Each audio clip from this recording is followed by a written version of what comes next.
Giga Texas is 98.1% done, but how much concrete have they used? Yeah, there's not a lot to look at going on this week, so why don't we dig into some math? I'm Brian. Welcome to my Tesla weekend. Well, if you've seen the construction footage from this week, you know a lot of the work is going on inside. And in terms of my tracker, there kind of isn't a lot to show. So let me give a quick thanks to my newest upgrading patrons on Patreon, Benjamin, Clayton, John, and Kirk. Thank you guys all so much. But for now, for everyone else, just subscribe, bell, smack the like button early so YouTube knows to actually show it to others, blah, blah, blah. Let's get started. So, before we get into the math, why don't we do our usual jam, where we look at the graph for the week, showing the progress. Yeah, you can see it's inching up there quite nicely towards the end, and this is kind of what we expected.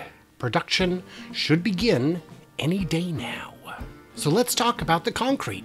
This question's been asked a number of times, and it's really difficult, and I haven't been able to get a hold of any concrete contractors because they're all very busy. So what would be great is if when we look at these numbers, you guys could help me dial it in, so next week I can give you an actual really good number. So how thick is a concrete slab in a factory? Most specifications for retail or commercial specify 4 to 6 inches. Obviously 6 would be the minimum we would use. It might be more. If you have information suggesting it could be 8 or more inches, let me know and I'll adjust my numbers accordingly. But for the meantime, I took the entire square footage of the building, which is about 9 million square feet, and then I added on the sections of roof, which are also concrete, figured 6 inches there as well, for a total of 9.8 million square feet. At 6 inches, that comes out to 18,000 yards of concrete. Well, what about the footings? Well, that's a little harder because this is assuming just kind of a thicker slab. It doesn't really account for the little columns that poke up, so hopefully those are within a rounding error. I figured a depth of 5 feet with a square of about 10 feet on each side. That would give us 222 yards per footing, and since I've got the whole thing tracked, I know there are 2,250 footings. That would be a total of 500,000 yards of concrete. That's a lot. The walls was a lot more complicated.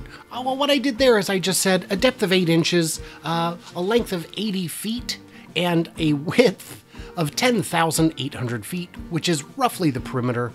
I did not account for the shorter distance in the angled corners, but I figured I'm going to be pretty far off anyway, so that would give us a total of 21,333 cubic yards of concrete.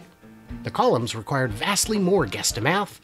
I figured 24 inches by 24 inches and a height of 70 feet. Kind of need to ignore what the numbers say in terms of the legend, but the numbers still work out. That would be 10.3 yards per column. At about 177 columns, that would be 1,835 yards. Sounds low to me. But if you have better estimates on the thickness of the columns or the height of the columns, that would be, helpful for next week.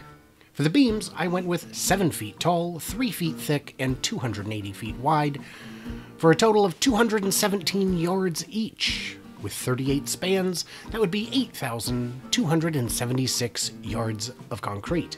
So let's look at the very rough totals, which I hope you'll help me dial in next week.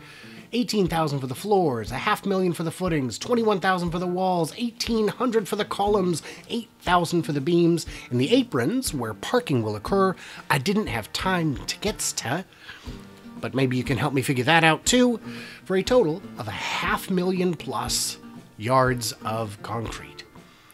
10 yards is what fits in a truck. That'd be 54,955 truckloads of concrete, which is why you can see it's so critical to have the batch plant on site. Well, is that even a practical number? There's been about 480 days since concrete pouring began. That's 114 trucks an hour. Figure 12 hours a day, that's only 10 trucks an hour. We've seen them move at paces far higher than that. So yeah, that is kind of the number that I think is right. And you also have to factor in that the walls, columns, and beams were not poured on site, but elsewhere and brought in by truck. So with that out of the way, here's the look at, the math, the projection, the timeline, as it were. You've seen this a million times. It hasn't changed in the last couple weeks, except that it now says 98.1% complete. So that is it for my abridged version of the weekly progress tracker. What did I miss or misunderstand? Leave me all your thoughts and wisdom in the comments below, especially math, especially if you know concrete, especially if you can help me figure it out. And a huge thanks to my Patreons who get early access, bonus content, and ad-free experience, and at the Cool in the Gang level, get access to the 11-year production estimate. And I've got another tracker or two coming online that will be available to Patreons as well, and not at the $25 level, but at lower levels. So, keep an eye out for that. And yeah, maintain your juiciness and returnery. And by the time you see this, I'll be on the road, so wish me luck and fun and safe travels and all that.